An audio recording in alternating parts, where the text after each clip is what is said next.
My sister mocked me for marrying a lowly farmer while her husband was a finance genius. When their investments collapsed, my parents demanded I sell my land to bail them out. Their faces turned ghostly white when my husband explained karma who the actual landowner was. My name is Harper Alden, and on the day that was supposed to mark the start of my new life, I learned exactly where I stood in my family. My wedding day was a humid July afternoon at the old church on Maple Road, the kind of sticky summer heat that made my curls flatten and my mother fret about frizzy hair in every photograph. But the real tension in the room had nothing to do with the weather. I remember Sloane, my older sister, standing at the head table, her designer dress shimmering in the chandelier light, her glass of Prosecco raised high. She smiled that careful, camera-ready smile of hers, the one that always made me feel like I was being measured. "To Harper and Miles," she began, her voice floating across the hall, "may they always find happiness playing in the mud together." The laughter that followed wasn't cruel in volume, but it was sharp enough to cut through me. I could feel my cheeks burning as hundreds of eyes turned my way. Some were amused, some were curious, but none of them really saw me. Miles, my husband, squeezed my hand under the table. His palm was rough, warm, grounding. He whispered, "Let them have their moment. We know who we are." I managed a tight smile for the cameras, but inside I was fraying. My mother's voice hissed in my ear. "Smile, Harper. People are watching. They always were. This was my family. Sloane, the golden child with the six-figure Manhattan address and a husband who treated investing like a blood sport. My parents, Walter and Denise, who'd never quite learned to hide their disappointment that I traded boardrooms for barns, and Miles, whose jeans were still dusty from a sunrise check of the irrigation lines that morning. My wedding dress was my grandmother's, altered by hand. The only thing about that day that truly felt like me. I lifted my glass of water, too practical, I guess, for Prosecco, to Sloane and forced a toast of my own. "To family," I said, my voice clear, "and to finding out who's really got your back when it matters." For a second her smile flickered. It was the smallest victory, but it was mine. I should have known, standing there with Miles's hand in mine, that this was just the beginning, that one day the balance would tip, and when it did, the mud Sloane mocked would be worth more than she could ever imagine. 3 years passed after that wedding, and not a single family gathering went by without someone reminding me, subtly or not, of the life I'd chosen. I remember the first summer reunion at Sloane's sprawling new house in the suburbs with its manicured lawn and stone fountain bubbling in the driveway. She greeted me on the doorstep with air kisses, then paused to eye the Pyrex dish I carried. "Oh, you brought food."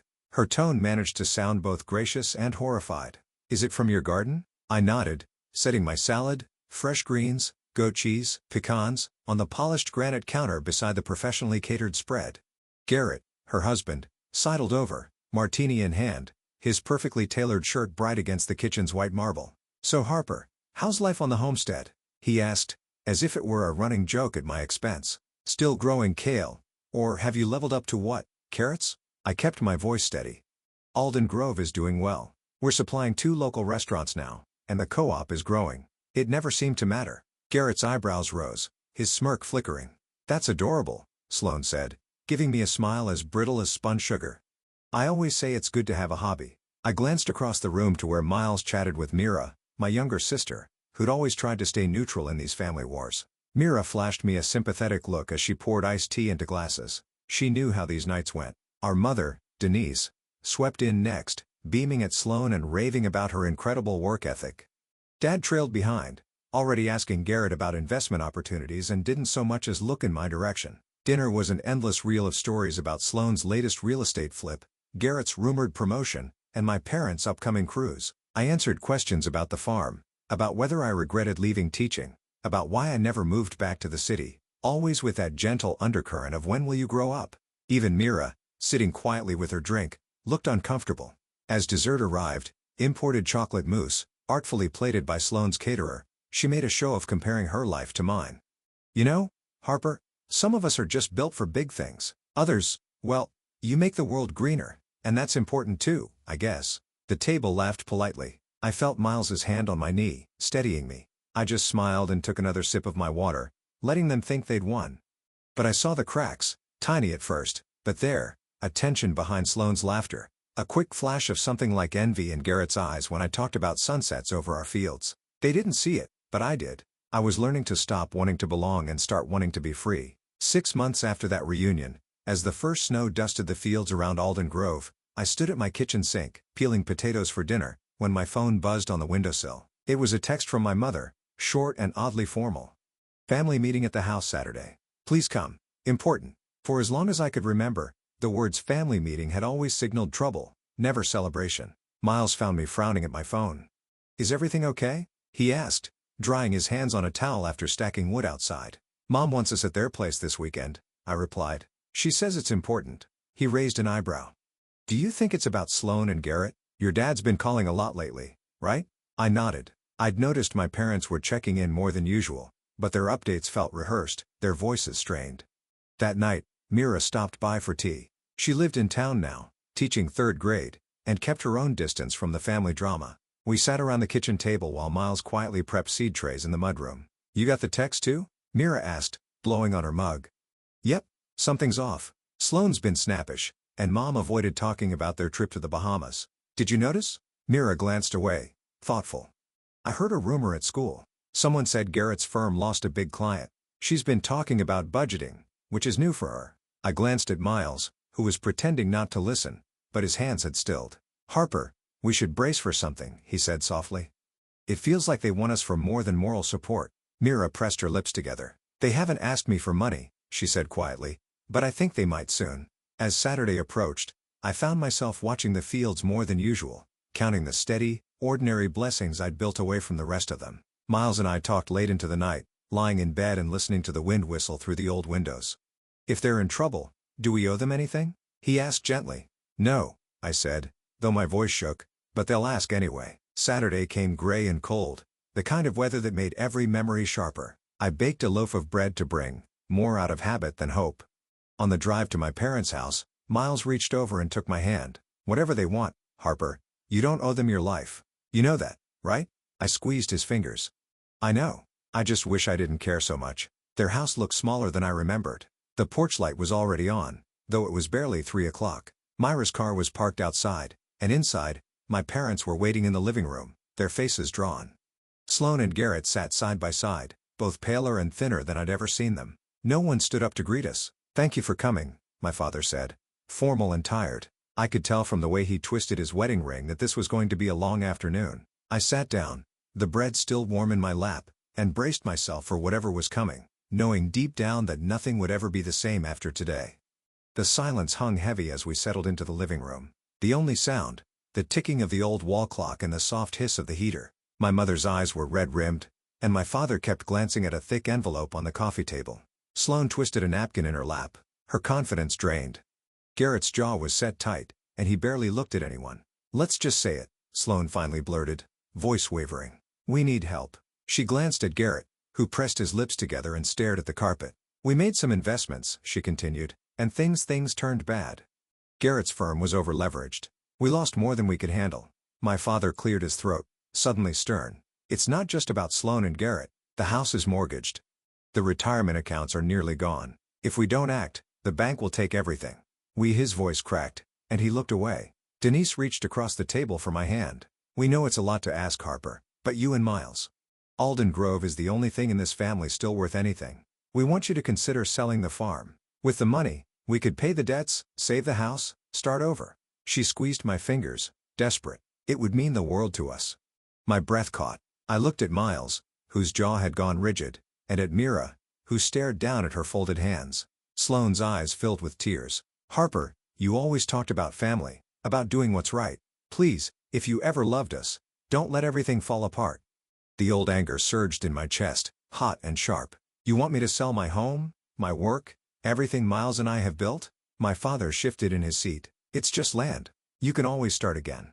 We can all move forward together. Miles spoke, his voice even. You're asking us to sacrifice our future to pay for your mistakes. How is that fair? Garrett's cheeks flushed. It's not about blame, he snapped. It's about survival. Family helps family. I set the bread on the coffee table. For years, you all made it clear I was less than. You mocked our choices, dismissed what we built, and now you expect us to save you? Sloan's composure broke. I'm sorry for all of it, okay? I was proud. I was wrong. But please, Harper, this is bigger than old wounds. We're drowning. Denise began to cry softly. You don't have children yet, Harper, but imagine if you did. Imagine watching everything slip away and having to beg for help. The plea hit somewhere deep, but so did the exhaustion of a lifetime spent being the afterthought. I turned to Miles, searching his face. He nodded, silent, letting me know I was not alone. I stood up. I can't give you an answer right now, and honestly, I don't know if you'll like the answer when I do. Mira, can you drive me home? My voice didn't shake. I was done letting them see me falter. Mira rose immediately, grabbing her keys. The rest stayed silent as we left. Out in the cold air, she took my hand. Whatever you decide, I'm with you, she whispered. And for the first time in years, I almost believed it. The drive home with Mira was silent, but for the of the tires on frozen pavement. I watched snow begin to gather in the roadside ditches, feeling both raw and strangely weightless. Mira squeezed my shoulder before she left. I meant what I said, she promised, then drove away into the dusk. Inside, Miles was waiting for me in the kitchen, sleeves rolled, kneading bread for tomorrow's market. You okay? He asked, and I nodded, but he didn't buy it. He wiped his hands and pulled me into a quiet embrace. Let's talk, he said. He led me through the mudroom and out to the old barn, where he kept his makeshift office. Just a battered desk, filing cabinets, and shelves lined with seed catalogs and battered field notebooks. There's something I've wanted to show you for a long time, he said, unlocking a drawer and pulling out a stack of folders. He laid them out on the desk, patent certificates, technical drawings, contracts. I know you've always thought of this as our farm, Miles began, but Alden Grove is more than that. I've been working on smart irrigation systems, developing new soil sensors, quietly under the radar. I started Alden Agritech as a research wing 3 years ago.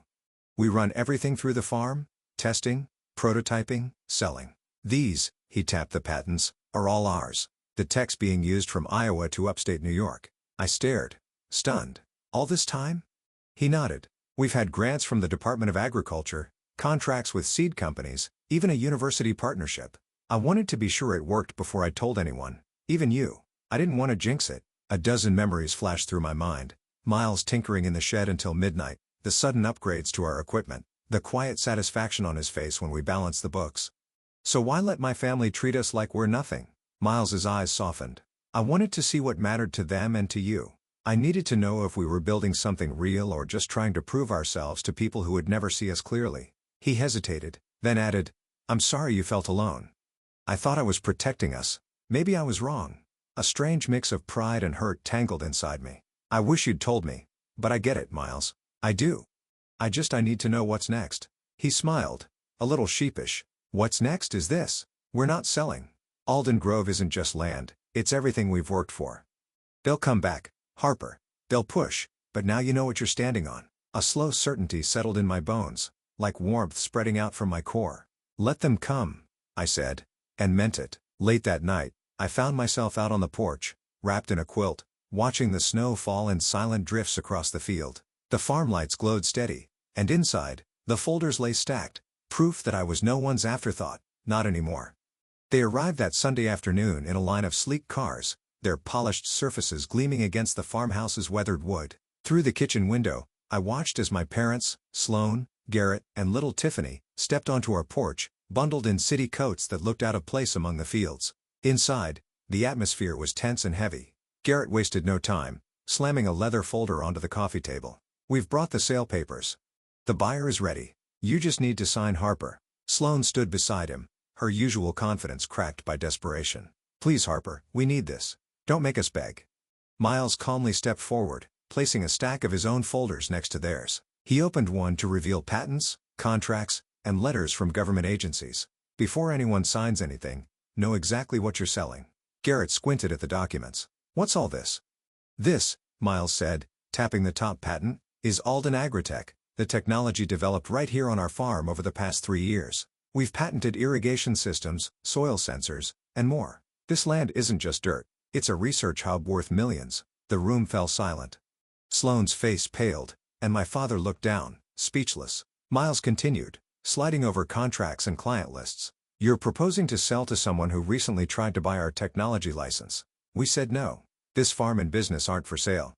Garrett's face drained of color. You let us believe you were struggling. Why? Miles met him steadily. To see who we really are when they thought we had nothing left. Sloan began to cry softly. Harper, I'm sorry. I never meant to. My mother's voice broke in. We're family. Doesn't that count for anything? I stood, voice firm. Family means nothing when it asks you to sacrifice everything for their mistakes. Garrett hissed. You'll regret this. You'll be alone, clinging to your dirt. Miles shook his head. We've built a future, Something real. My father said nothing. Mira stepped forward, standing beside me quietly. If this is family, then I choose where I belong. They left without another word. The silence that followed felt like freedom, like the first breath after a long-held struggle. After they left, the house felt strangely lighter, almost as if the walls themselves had been released from years of tension and judgment. Miles and I sat together on the porch, wrapped in thick blankets against the crisp evening air. The snow was falling gently now, blanketing the fields that had become our refuge and the foundation of everything we'd built. Around us, the quiet settled deep and full, as if the world was finally exhaling. Shortly after, Mira joined us, her presence a steady comfort. She didn't say much, but when she did, it carried the weight of truth. Family isn't just the people you're born to. It's those who stand beside you when it counts. For the first time, I felt free, not trapped by expectations or the heavy burden of disappointment. My phone buzzed with an email from the Department of Agriculture congratulating us on a $2,700,000 grant to advance our drought-resistant crop research. This wasn't just survival anymore. It was a future filled with innovation and hope, a future we'd fought to create on our own terms. I thought about Sloan, about the years of distance and silence between us. I felt no bitterness, only a quiet understanding. Healing wasn't about revenge. It was about peace, about choosing boundaries and embracing the life I was meant to live. This is home, I told Miles softly, eyes tracing the golden light fading over the fields, not because of the land itself, but because of what we've built together. He smiled, squeezing my hand with that gentle confidence I had fallen in love with years ago. One seed at a time, Harper. We're just getting started. As the sky turned shades of pink and orange, I breathed deeply, knowing that whatever challenges lay ahead, I was exactly where I belonged, rooted, grounded, and finally free.